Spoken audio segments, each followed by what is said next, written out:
Pemirsa, krama kaaptiang setata disiplin, ngemargiang protokol kesehatan, minangkadi ngewigunayang masker, mewajikin tangan, miwah nyaga jarak. Sakewantan rasa eling krama sejeroning ngemit angga peragan, antu ngewigunayang helm kantun kirang. Kasat Lantas Polresta Denpasar AKP Adi Sulistioto Momausang, rikala pandemi COVID-19 ake krama sanetinut ngawigunayang masker, sakewantan nenten ngawigunayang helm.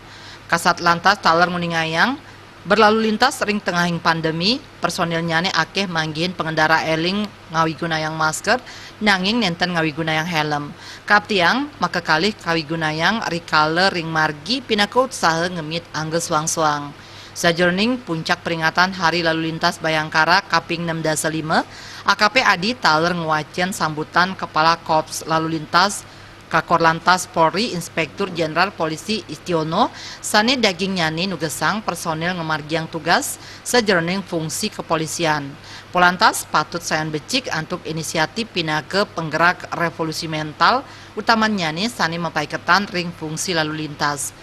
Polantas taler kaptiang stata ngemargiang parindikan sane nyokong pemerintah sajroning nes panglimbakan miwah pengelola COVID-19 miwah parikrama sosial macang krama. Kertanegara Bali Pos Nguningayang.